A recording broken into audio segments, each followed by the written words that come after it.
this economic transfer that is taking place from the wicked to the righteous, this happens at such a time as this. So no matter what are the economic crisis in the world,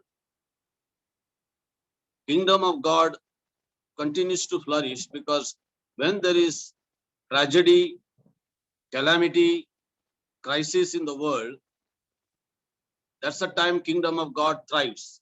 Now we know all the wounds and grievance situations where our own beloved people fallen prey to such a problems.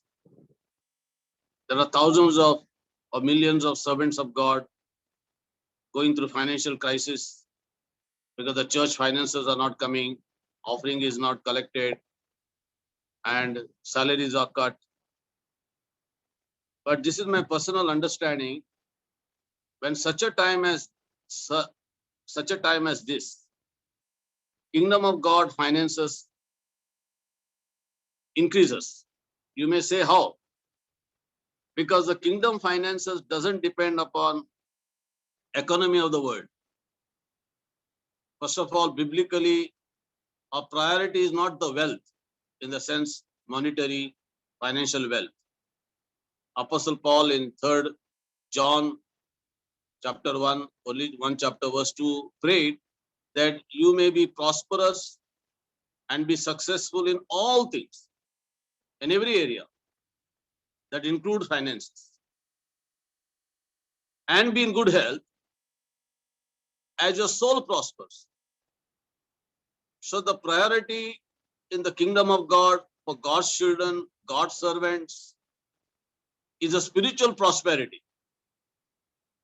And of course, every spiritual prospered person, one of his character is generosity. Generosity is a sign of a spiritual prosperity. That will come later. But if you look at the word of God, we are governed by certain principles of the word.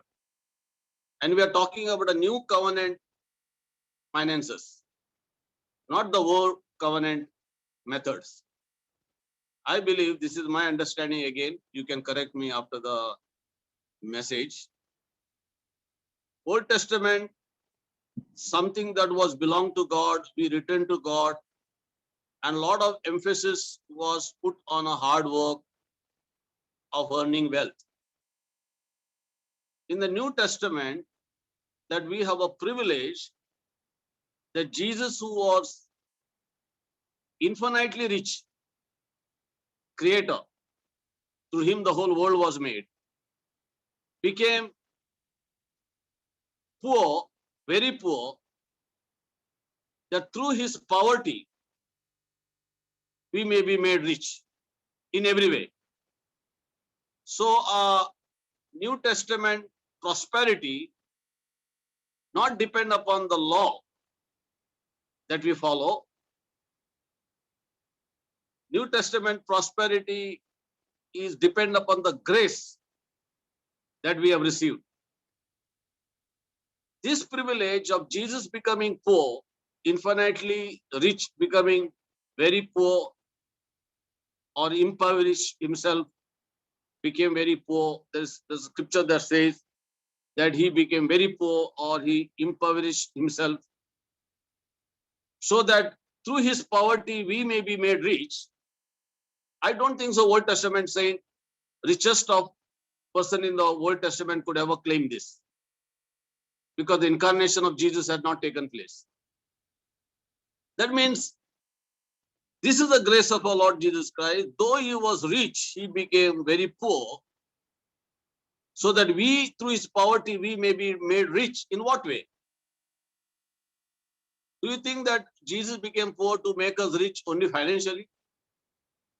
We know that we became rich by becoming sons of God, God's children. Now, if a father is rich and well-to-do, we are well-to-do. Which father can be a billionaire and the children can be the paupers? So, number one, we do not operate on a earthly financial principles what governs the world. Our God is forever rich. He owns everything. Cattle of the 1,000 hills belongs to him. Silver and gold belongs to him. Sun, stars, wealth belongs to him. Earth is the Lord's and the fullness thereof. Psalms chapter 24. And so we, as his sons, co-heirs with Christ, we own everything. Everything belongs to us, belongs to our daddy. That's why we are able to pray daddy. Can any Old Testament saint could pray daddy? Daddy God? They had a great relationship. We know that. But through Jesus Christ, we can call God as a daddy, Father, Abba. Hallowed be thy name. Thy kingdom come, thy will be done on earth as it is in heaven. So hallowed be thy name. In other words, let the glory of your name be the center where my life will turn. That's the attraction of my life. My life is revolving around the glory of his name. So thy kingdom come, or thy will be done. In other words, thy purposes be fulfilled on this earth. Thy will be done on this earth. Thy kingdom realm would come on this earth. And give us this day our daily bread. In other words, give each day our daily bread. It is present continuous tense, not just today, each day. Today and tomorrow and days to come. And the daily bread, not only physical food. Everything starts from spiritual needs first. Because God has blessed us with every blessings, spiritual blessings, in a heavenly realm. Ephesians chapter 1:3. So new covenant blessings begin spiritually first. If you are able to take hold of our spiritual blessings, then we no need to worry about physical blessings, material blessings, financial blessings, marital blessings. Because we are already blessed in Christ with every spiritual blessings. The love, the unity, the godliness, the intimacy, all the spiritual blessings that Matthew chapter 5, Jesus spoke about 9 blessedness.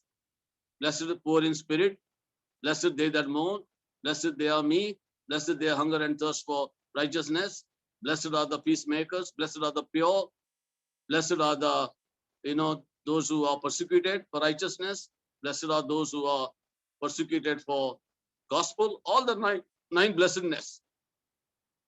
So we are blessed, those 9 blessedness that Jesus spoke in Matthew 5, and all the fruit of the 9 fruit of the Spirit, God has given us as a blessing as we walk in the Spirit. We are able to bear the fruit of the Spirit. And we are able to develop the character of Christ, qualities of Christ. Like as 2 Peter chapter 1 verse 5 says, add to your faith, build on your faith, excellence, virtue, knowledge, self-control, perseverance, godliness, brotherly kindness, agape love. If we have these qualities in an increasing measure, you will be fruitful and abundant in the knowledge of God. So, if we are blessed spiritually, and we are already blessed spiritually, then we no need to worry about any other blessings. All other blessings will follow us. We no need to worry about physical blessings, because Jesus very clearly said, do not worry what to eat, what to wear, what to drink. Only be concerned about the kingdom. And in that passage of Matthew chapter 6, verse 19 to 34, when Jesus laid a wonderful foundation before coming to that climax, verse 33, seek ye first the kingdom, realm, and his righteousness, all things shall be added unto you. But Jesus started teaching them from the verse 19. And verse 19 onwards says, do not hoard on this earth riches that moth can be eaten and robbers can rob, but hoard riches or stockpile riches in heaven, where there is moth will not be eaten, it will not get rusted, nor the robbers will rob. Now, the contrast to earning or accumulating wealth on this earth, that doesn't mean that we should not work hard. That doesn't mean that we should not work for the living, because Paul Thessalonians says that he who doesn't work should not eat. I worked hard and took care of my needs and needs of my companions. Working very hard is very important in the New Testament, also in every areas. But the work that we do in the New Testament is not like sweating work. Not that we sweat to earn our bread. That is a curse that God put on Adam. The effort or hard work that we do in the New Testament is a spirit-led effort that gives us joy while working, that gives us peace while working. And spirit-led hard work is very important in every areas, as long as we don't lose peace. Because Jesus, in John chapter 6, when the crowd started following him, after eating the 5 loaves and 2 fishes, the multitude increased and the big crowds became more bigger because Jesus fed them. And Jesus said, don't work for the food that perishes, but work for the food that endures eternally. And they asked what we must do to do the work of God. And he said, it is faith. Believe in the Son of God. Believe whom God has sent into this world. So the work of God in the New Covenant understanding starts from faith, work of faith. If you work without faith, it's in one way it's a sin. Everything we have to do, we have to work by faith. Even the hard work that we do, I don't know about you, but I had worked for 8.5 years in Mahindra and Mahindra as an inspector. I was full of the Spirit. While going, while coming, while working, the whole department heard the gospel, not because I had to preach loudly to them, my very lifestyle shined there. And I got promoted there. The people, my colleagues got very upset. They went to my boss telling them how Paul being junior can be promoted. My boss, who is a Brahmin manager, told them, if Paul is not getting promoted, I will resign my job. So we were favored, honored, and we had a great breakthrough, and many people came to the Lord through us. Because after we finished our work, we used to witness to people. We had a prayer there within the company. We had a fellowship of believers among the believers who came to the Lord through us. So working hard is good and important, but while working, are you in the Spirit, or are you in a long phase like unbeliever? You're working, getting irritated, upset. You may be working very hard, but without the Spirit. Anyway, now what we are learning is, a context is Matthew 6, that not to pile up, hoarding wealth on this earth, in the sense, do not work hard to just to get a wealth on this earth, but work hard to accumulate wealth in heaven. That means what?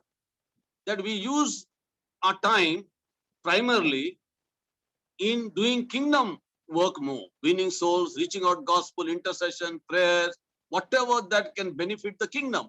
So we are stockpiling in heaven. Having that context, that Jesus was trying to tell them, your focus should be on a heavenly treasure more than the earthly riches. Then the context is, again, Jesus is teaching there, you cannot have 2 masters. You cannot worship God and money both. You should either serve one or the other. And in that context, he also uses that if your eye is like a lamp, it's a light to your body, and if your eye is darkened, everything will be dark. Again, the context there is your focus is in heavenly riches, then your heart will be there also. But if you focus on earthly riches, then your heart, where your treasure is, there is your heart. So where is your treasure? What is your treasure? What treasure you value? Is it a wealth of the earth you value, or the eternal wealth of the kingdom of God you value? And in that context and giving that foundation, Jesus coming to the climax saying, seek ye first the kingdom and his right order. The righteousness flows from him, and all things shall be added to you. And when Jesus said not to eat, not to drink, not to wear, if you see those things, anything pertaining to your body, anything pertaining to your body, you no need to worry. All that is needed for your body will be taken care, provided you take care of your spirit, you take care of your heart. Focus your heart on God, and riches is heaven. Now, coming back to principles of financial blessing, I am trying to put the principles of at least 4-5 hours of teaching into a short half an hour, 40 minutes. Let me do my best. The reason that I'm able to talk on this subject is I've gone through a lot of trial on financial areas. When God told me to leave my job in 1991, I started getting that inspiration, but I left only after 1 year, 92 May. June was first was official resignation. And from 92 now, 29 years, going to be 30 years.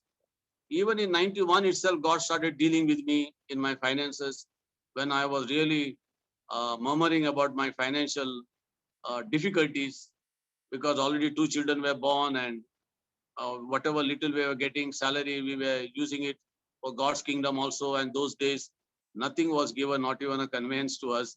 We had to work our 500 rupees. They were giving petrol, and I used to take 2 to churches those days, Sunday morning, Sunday evening, Monday to Saturday. I used to work.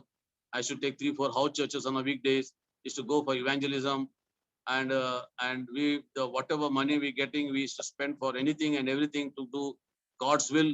And I was struggling in finances. And the teaching that I was getting everywhere, wherever I go, is increase your giving, increase your giving. And I got very upset with everybody who talk on giving, because here what salary I'm getting is not enough. I'm already giving more than 15%, approximately 15%. And what these people are saying, give more, give more, give more. So I got upset, even on my pastor, So, but one day God spoke to me very clearly. I had a direct word from God, and God had already inspired me to double my prayer before that. And now God spoke to me, double your giving. And when I heard the voice from God, double your giving, because that time I used to just give hardly 15%. I doubled my giving in 91. Then I had accumulated some money from my company, from Provident Firm, and through my saving for the house and gratuity, everything. And 1994, God started dealing with that money that I had kept on a fixed deposit. I used to get some little interest, which I used to use for my children's fees, because now I am in full time. My salary was only 3,000 rupees that time. And afterwards, it might have become 4 or 5, but I had to pay 2,000 rupees rent of the house, and plus all other expenses, children's expenses. So I was using that interest money for our children's fees.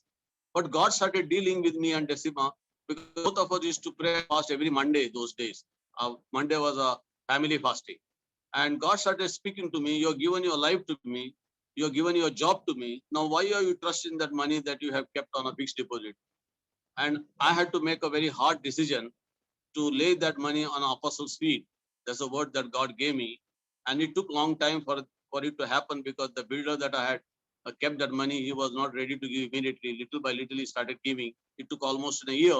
And that's the time God started dealing with me for my motive of giving.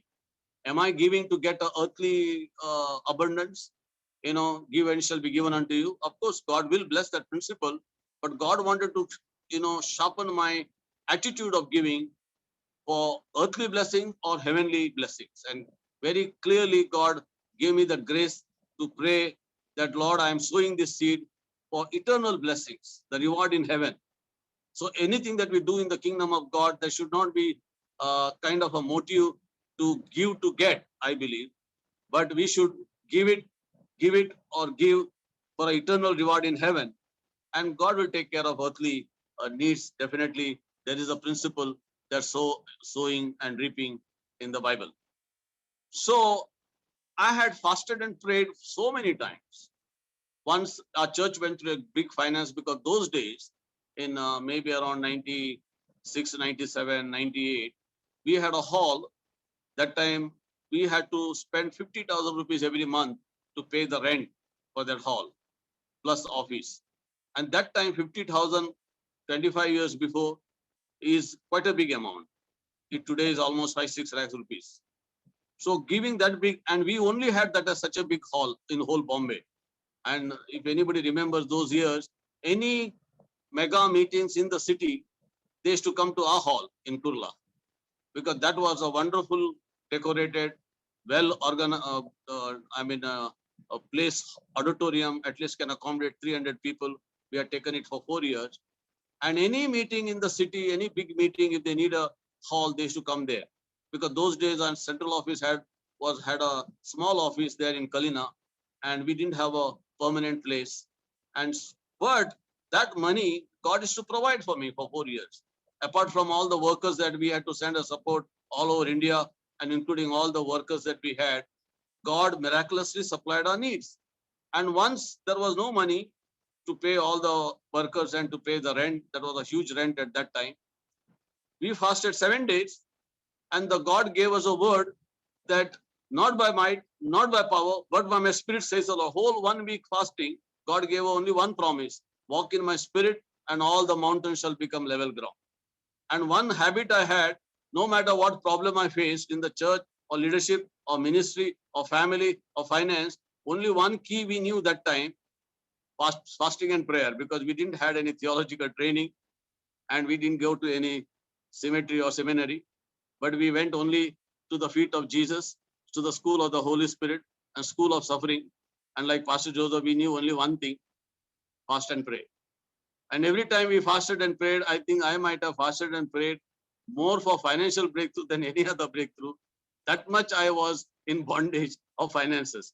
You know, it took almost many years. I think last 15 years I have come out of this bondage. But earlier, almost 20 years of my ministerial life, I had struggled in finances till God started revealing the truth of His word to me very clearly. So if you have some time, I will share few of the principles that taught me in many years of my life. And today you don't see me a very prosperous pastor. I think I'm the one of the very least pastor who taking a very small salary. So among all of you, I think so. You know, and I myself, I don't take anything now. From January, that also God told me to get rid of that. But I wanted to bless my wife, something to save. So I started with 20,000 rupees to bless her every month. Now I wanted to increase 10 more. So I am the one of the least paid man of God among all of you, or maybe in the city. For last 10 years also, I had taken very hardly any salary. You know, sometimes 10,000, 15,000, that also 5-6 months a year, not all the months. Earlier 5-6 years, I used to take only 15,000 rupees. That also 6-7 months a year. So, but God bless me everything. I have a wonderful house without rent. You know, vehicle also God gave me, just whispered in my ears, name of the vehicle. After a few days, somebody gave me a key, and our children and everything are blessed, because I believe, and I'm going to be blessed much more, you know, by the grace of God. Godliness with contentment is great gain. You know, but the principles that Lord taught me, now I am able to share on financial breakthrough, because there is a transfer of wealth that is going to happen. The transfer of wealth from the wicked to the righteous. And the time of calamity in the world, when economy structure is falling, Church of Jesus Christ will rise up in abundance and overflow. Even when the lockdown started, God gave me a 5G plan. 5G plan is God's kingdom, God's glory, God's people, God's church, God's presence, protection, provision. So I started operating on a 5G. I was not worried about finances, nor I pestered any believer to send money to the church. I didn't do that. I just gave them the word, taught them the word, and they give or don't give. No, give me, give me, give me, give me. That kind of, you know, pestering them. I stopped for last more than a year. Earlier also, I was not after anybody, you know, bring the money, bring to the storehouse. God will open the windows. Pastor Joseph always used to say, what windows you are talking about? When there is open heaven, we are walking. What God to open the windows? There's the Old Testament, open windows, open windows. New Testament is, we are already walking in a heavenly blessings, open heaven, and we sow out of from the heart, not under compulsion, not under religious duty. So the principles that we can find in the new covenant about the financial prosperity can be learned. We can learn them in 2 Corinthians chapter 8 and chapter 9. And then, of course, there are other places. Now, the context here is Paul is raising the money towards Jerusalem believers who are in need. But while he was raising this fund through Titus, he wanted to send, and he was urging Titus to go and collect it. But the principles that he spoke are a very biblical new covenant principles. So journey with me for some of the principles, and let us see how long it will take, and then we will conclude. And in the future, if I get any more opportunities, I can share so many stories of my personal life, how I was delivered from the love of money, and how God started teaching me the principles of generosity, principles of abundance. Remember, when we're learning about the financial breakthrough, we must keep it in mind. In God's order is first our spiritual prosperity, and second is health. Of course, when John prayed in 3rd John that God may prosper you and make you successful in everything, that includes every areas, spiritual, physical, material, financial, every areas. But then he brings one more addition to that I pray that you may be prosperous and successful in everything. That includes everything and anything. And be good health. Added to that, a good health. That is very important today. And we all know, because of the health, whole world is standstill today. The value of the health is been very much now known to everybody, because people are after health more than wealth now. Because they realize if they have a health, they can earn the wealth. And they understood wealth cannot save them, because God is even dealing with the God of Mammon. And people are realizing money cannot buy life, money cannot buy health. As your soul prospers. So prosperity of the soul, that only comes from God. And addition to that is a health to our body, which all we need more than the wealth. And of course, wealth we need. And along with the wealth, we need many other blessings and prosperity and success in so many areas of our lives. But when it comes to context with money, journey with me these few verses that I was trying to read. Verse 5 of 2 Corinthians chapter 8. He says, in talking about Jesus' poverty that is making us rich, that is in the verse 8, 9 of 2 Corinthians chapter 8, verse 9. That is the primarily foundation, that he became poor to make us rich. Rich in the sense we become God's sons.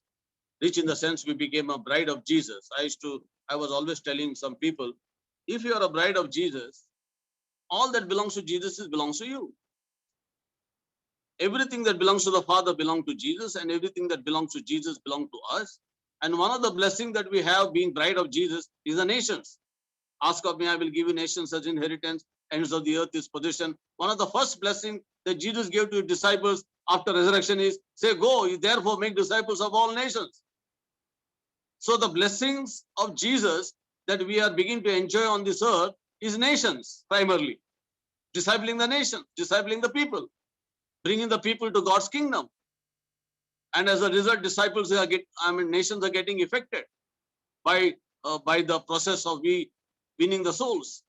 So the primarily blessing that we begin to enjoy as a bride of Jesus, the authority and the power that we have over the nations to disciple them. And when the nations are given to us to disciple, what else will not be given to us? You just imagine. Why sometimes we are so much, including me, why we are so much bickering, thinking about money, when the nations are our inheritance and ends of the earth is our possession. And Jesus has given that authority for us to share, that all authority in heaven and earth is given to him, and that authority is sharing with us, and he's saying, with that authority, just as Father has sent me, so I send you. And if we are involved in doing that work, or discipling the nations, according to the command of Jesus, what shall we lack? Now, I had a privilege of going to many nations, almost 40 to 50 times, last 12, 13 years. I had to go to many nations and it was costing very big amount, certain nations. But every time God told me to go, I had to go by faith. I never taken a money for my ticket ever from the church. I don't remember that I've ever taken money from the church for any tickets of mine in going on missions within India or abroad. Nor in our churches were ready to give, or nor I was expecting anything from them. But whenever God inspired me to visit a nation, not that somebody invited me, we'll give you a ticket, you come. No, I never expected them. And when they started offering me also, I told them I'm an ambassador of Christ. I'm not coming because you're inviting me. I'm coming because God is sending me as an ambassador to this nation. They asked me then, where is your need comes from? He, one who sends me, will provide for me.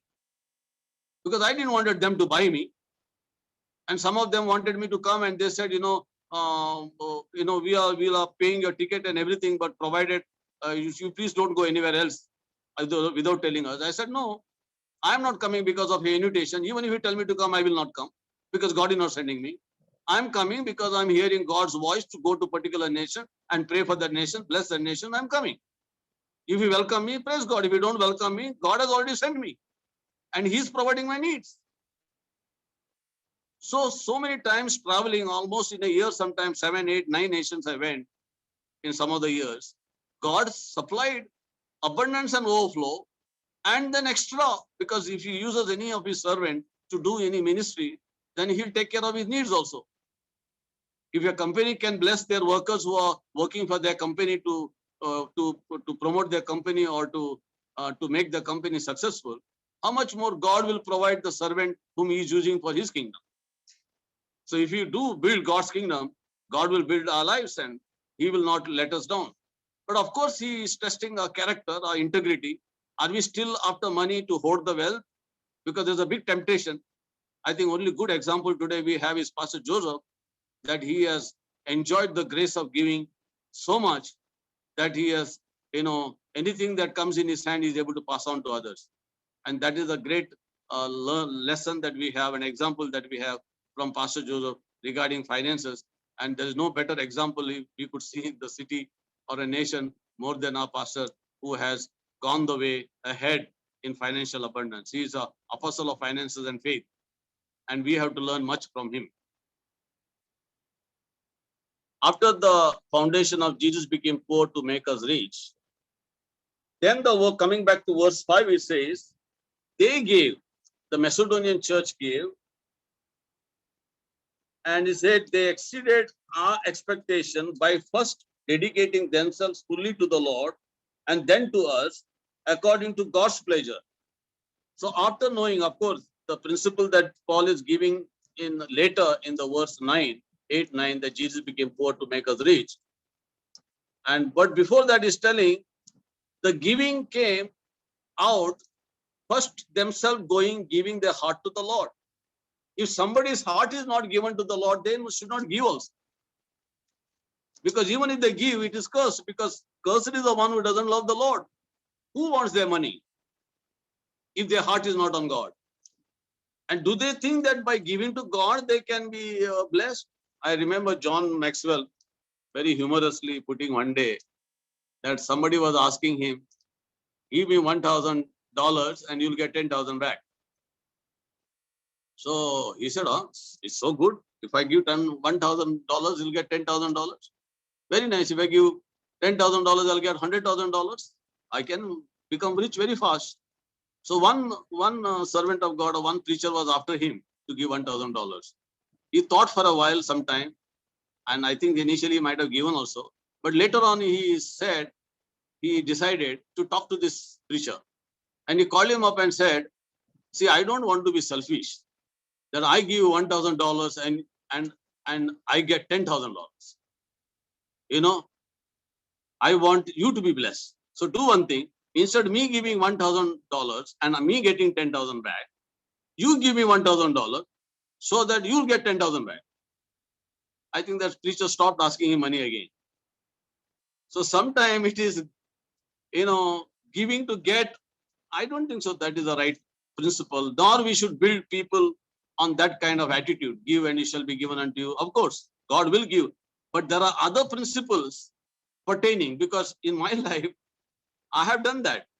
Once I fasted 7 days on money. No, before that, I once put a big offering in the church on Sunday. And same night, God gave me a dream. Dream is my purse is robbed.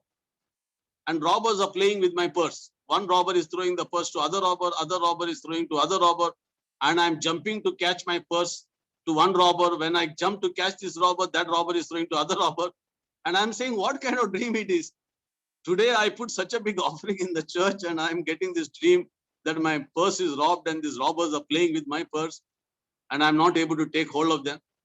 Then after some days, again, I put a big amount in the offering. And again, same night, one more dream that somebody has sent me a check, and I'm not getting in my hand. I'm struggling to hold that draft, that check of money, because person is trying to rob it from my hand. I understood something is wrong in my life, my heart. So giving is good. Without giving, you will not get, of course, in the sense, giving is a great principle in the Bible. He who sows, scarcely will reap scarcely, and he who sows generously will reap abundance. But a heart is more important than a seed first. Because when Jesus talks about parable of the sower, he emphasized the heart. Seed was good, gospel, the word of God. Sower is the farmer. But the heart was wayside, thorny ground, stony ground, or a noble heart. Depending on the heart, it brought a harvest. So if you take that principle of the parable of the sower to our lives, it is important how a heart is. If a heart is stony or thorny or wayside, even if we sow a good seed, finances or whatever good that we do in the kingdom, it will not give us a good harvest because birds of the air will eat it. So sowing, in the sense, a seed will get the power to bring abundance back, harvest, is only based on our character. So if a generosity based on a character, then if we are consistent in a character and in a generosity, we shall reap the harvest at days to come. Not only in money, in every areas of our lives. So that is one of the principles we need to teach people, that they have to build a character. They have to fall in deeply in love with God and love for one another, because cursed is the one who doesn't love the Lord. And if they give without the loving God, it makes no difference. Because even if they don't love, they already curse. Because I think it is 1 Corinthians chapter 16 verse 22 says that cursed is the one who doesn't love the Lord. So what is the use if they give money without loving the Lord? It is no use for them. Because even the giving can be cursed. Even if they, follow the Old Testament principle of tithes and offering, that is one more subject which I don't want to touch now. And Oral Roberts has beautifully written a book on seed faith, and he explained this very well, profoundly written, and many people are following. So, second very important principle that we see is that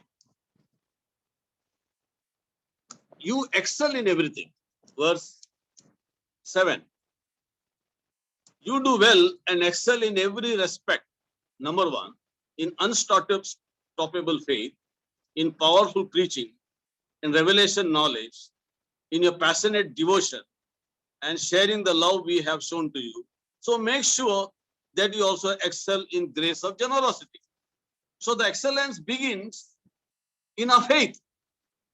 We are excelling in an unstoppable faith, in a revelation knowledge, in a preaching, in a devotion to God, in a love for one another. And so we also excel in a grace of giving. So the one more very principle we saw in the verse 5, they gave themselves to the Lord first. And then they gave according to God's will. If their hearts are not given to the Lord, if they not surrender their lives to the Lord, what is the use of them giving? Then we see one more principle is excellence. Excellence in a faith, excellence in a speech, excellence in a devotion, excellence in a revelation knowledge, excellence in a love, and then excellence in a giving. Then this verse, a very important verse, verse 9 says that this is the grace of our Lord Jesus Christ. Though he was rich, he became poor. so that through his poverty we may be made rich. Rich in the sense we have become sons of God, rich in the sense we have become bride of Christ, rich in the sense we have become inheritance of the nations, rich in the sense we have become disciple makers, rich in the sense we have become ambassadors of heaven, rich in the sense in every areas of our lives, then abundance will follow. I believe God is raising up a standard in the body of Christ globally to raise up our giving to almost 50%. That's the word I had from the Lord recently. One day in afternoon, I was in a deep presence of God. I was led to pray for the church globally to come to the generosity of 50%. Now, that doesn't mean suddenly they can jump to that, because the 30% giving, double giving, I struggled for 30 years.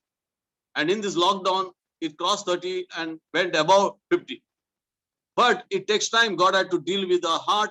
God has to pour that love in our hearts. We have to sacrificially learn to love, sacrificially learn to obey, sacrificially learn to pray, and then sacrificially learn to give. If only the sacrificial giving follows sacrificially prayer, sacrificial love, sacrificial obedience. And that kind of sacrificial giving will bring abundance harvest if your attitude is right. And if you really want to glorify God on this earth, because millions and billions are needed in days to come to hire the satellite, to have a TV stations, to have a good, wonderful facilities. I mean, the church supposed to be rich more than any company in the world. Not the company and the business people in the nation are trying to rule. The church that is supposed to rule in the nation. And how the church can rule in the nation? I think anybody first is looking for money. Even if you talk so much, they will not listen. They will only listen when you have something in the hand. You are able to, make influence. Today, God will make all grace abound to us. But in this principle, we have to see little before that verse 6 onwards. Here is my point.